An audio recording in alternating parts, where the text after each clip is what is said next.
Universo Diverso, com Luciana Neri.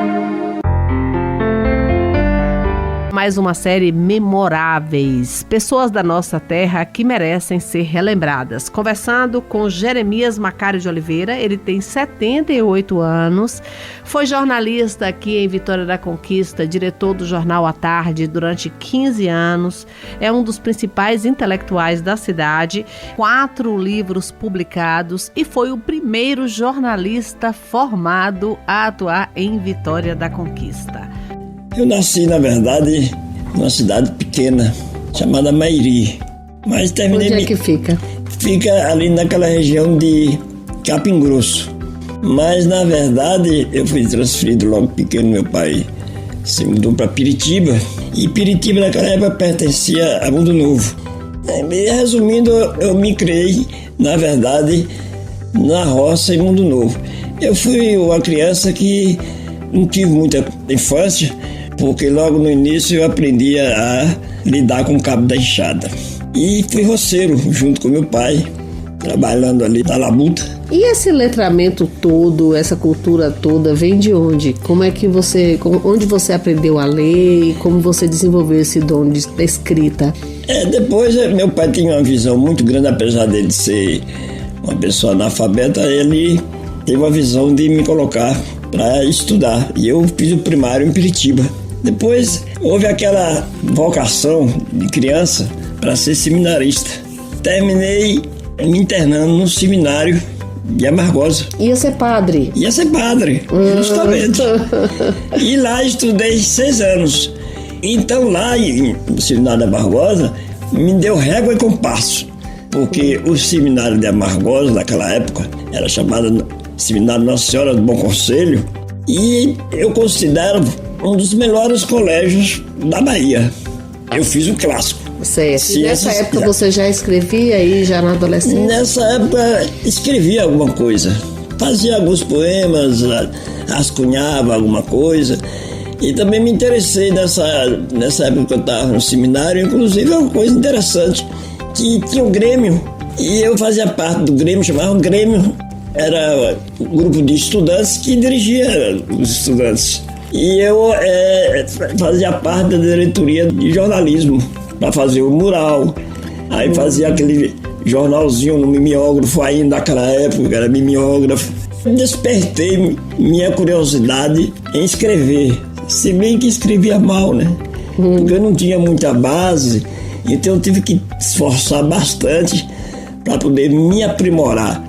Quando chegou em 69, eu terminei o meu clássico e fiz vestibular na Universidade Federal da Bahia.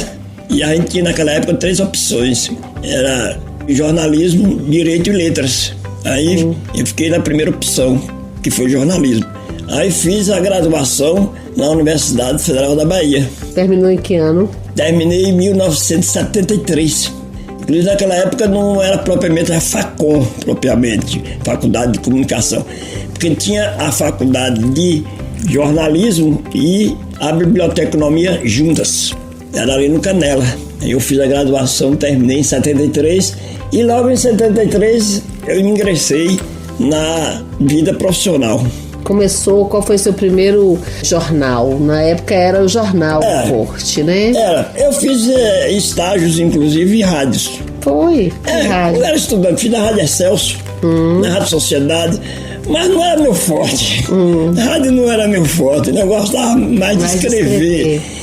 E você sabe que rádio, os textos não exigem tanto quanto no jornalismo impresso. E eu fiz esses estágios e alguns bicos para poder sobreviver, porque a situação era difícil naquela época. Um estudante, a gente arranhava mesmo, a gente ralava mesmo para poder sobreviver. E fiz esses estágios, alguns bicos, e logo que terminei o curso, eu morava na residência universitária. Interessante porque eu ia perder a residência universitária. Em 73 terminava meu curso. Aí quem terminava o curso tinha que dar lugar para outro estudante. Eu digo, e agora? É aquela história, e agora, José? Não tinha emprego. Não tinha emprego, não tinha fixo, não tinha nada. Eu digo, e agora, José? Aí um belo dia, vou jornar à tarde, vou ver lá o que tem lá no Jornal da Tarde. Cheguei lá no Jornal da Tarde, por graça, encontrei uma vaga para revisor. Isso tem uma vaga aqui para revisor. Eu digo, claro que eu quero. E eu comecei bem, porque eu sempre digo, quando eu faço algum bate-papo com um estudante de jornalismo, eu digo, rapaz, hoje não tem mais essa função de revisor, mas todo jornalista deveria começar como revisor, que era revisar os textos dos jornalistas que já atuavam na redação. E aí aprimora o seu. E também aprimora também o seu. E você vai corrigir o dos outros. E aí eu comecei. Fiquei lá na revisão por uns 6 meses. E depois o redator-chefe, que era o Dr. Jorge Calmon, a história até interessante, né? Que ele me chamou para poder ingressar na redação. Ele disse, a única vaga que tem para você é para da editoria de economia. Eu digo, mas Dr. Jorge Calmon, eu não entendo nada de economia. Eu gostaria de trabalhar na seção de política. Ele disse, meu filho, você não tem por acaso algum pai, prefeito, político no interior? Eu digo, não, é porque eu acho mais fácil trabalhar com política. Não, você aprende, você vai aplicar economia. E terminei tendo que estudar um pouco de economia e conhecer um pouco de economia também. E tive que me meter a cara para poder entender a economia, né? E terminei me transformando no economês.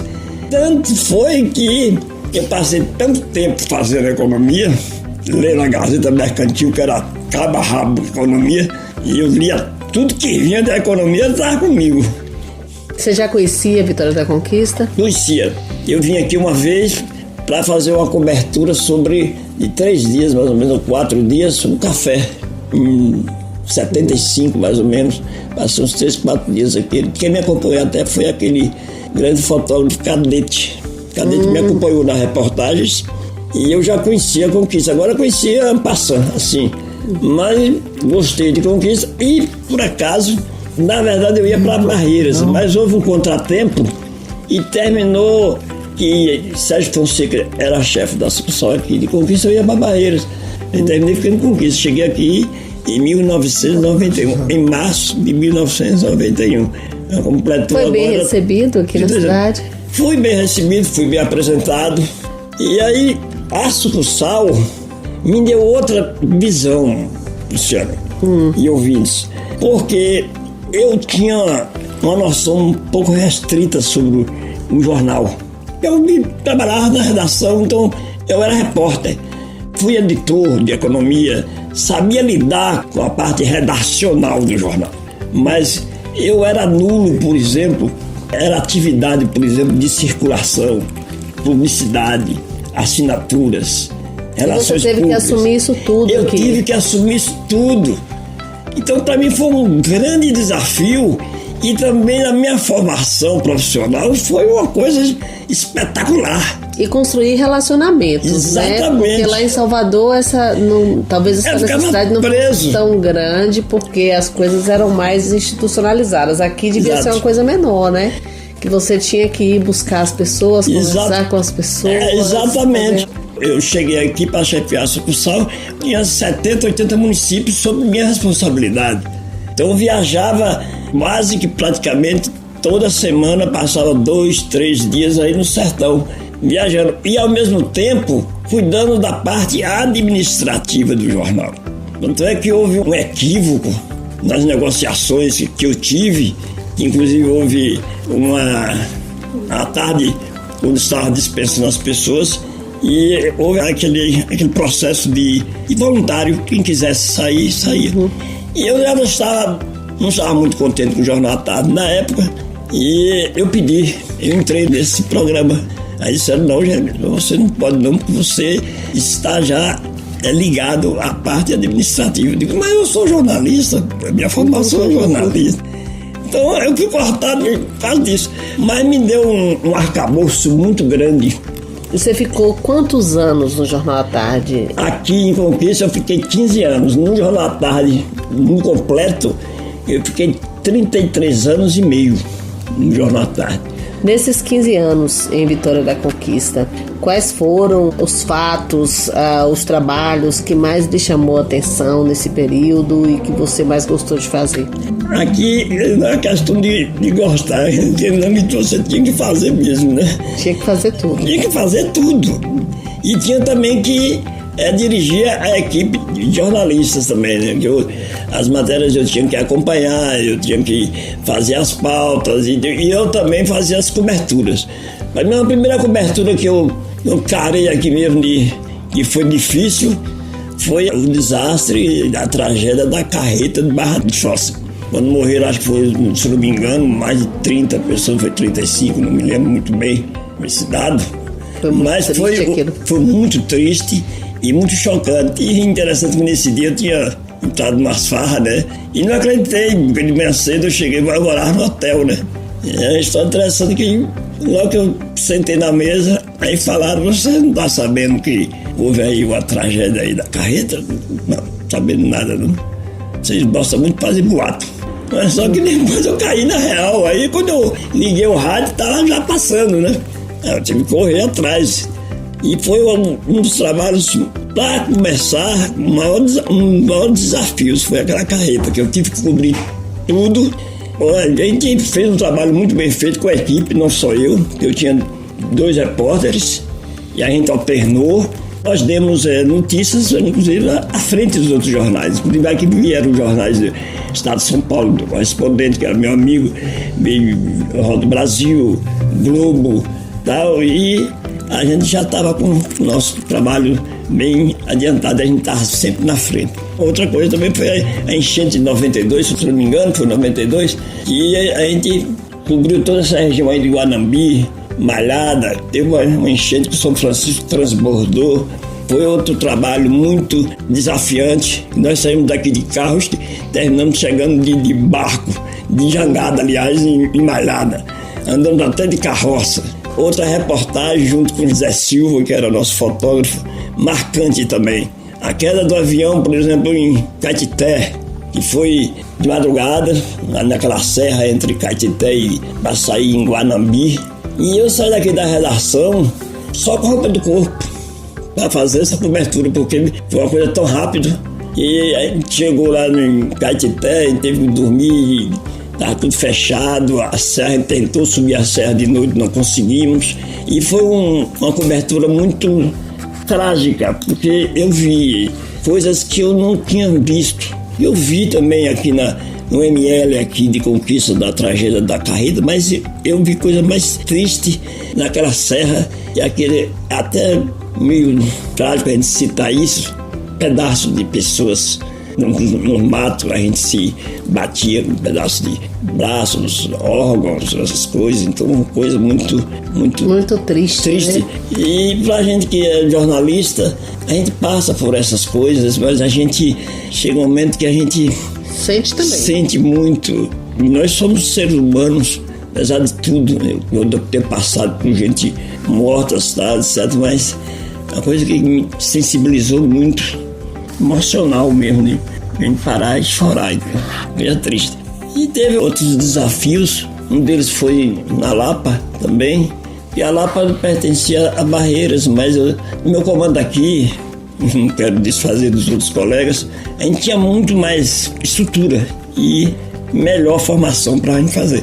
E ele estava meio-dia e à tarde ligou e meus invadiram a Lapa, houve um quebra danado e o prefeito fugiu. Eu digo, mas a Lapa não é minha, a Lapa é de Barreiras. Quando foi isso? Isso foi mais ou menos 95, 96, por aí. Foi na década de 90, agora não me lembro o ano. Eu sei que invadiram a Lapa e o prefeito saiu correndo, porque houve um tipo de manifestação de todas as categorias ali na Lapa, porque o prefeito estava desviando dinheiro e não pagando os funcionários, né? E todo mundo se revoltou. E as pessoas aproveitaram, entraram também vândalos e quebraram ali Ceasa, lojas. Quando eu cheguei na Lapa, era um desastre só. Eu cheguei já de noite e saímos daqui meio-dia. E aí eu tive que procurar uma pessoa mais conhecida ali para poder me guiar. E foi uma matéria difícil. Hoje as coisas são mais fáceis. Hoje você usa, você tem a tecnologia. Você está aqui, está gravando comigo aqui, a tecnologia é digital, tudo virtual. Você hoje faz a matéria, no evento mesmo você passa direto a matéria. Então naquela época era tudo difícil. Escrevia a caneta. Era depois, tudo difícil de caneta, depois anotava, depois ia para a máquina da datilografia. E naquele dia não tinha como eu passar a matéria, porque não tinha recurso, não tinha celular, não tinha meios eletrônicos que eu passasse a matéria. Eu tive que ir para um telefone público, de noite. Aí você falava... Eu chamava um colega na redação, o colega vinha, atendia o que é, Jeremias? Rapaz, anote aí, que ocorreu aqui na Lapa. Ele tinha que fazer um texto lá, porque eu não podia fazer um texto no telefone. Eu passava os dados, as informações principais, e eu disse, ó, você faz o texto, que é a abertura da primeira página, um texto mais resumido, e daqui eu vou partir para a conquista, aí amanhã eu já faço o complemento da matéria, eu já faço a matéria.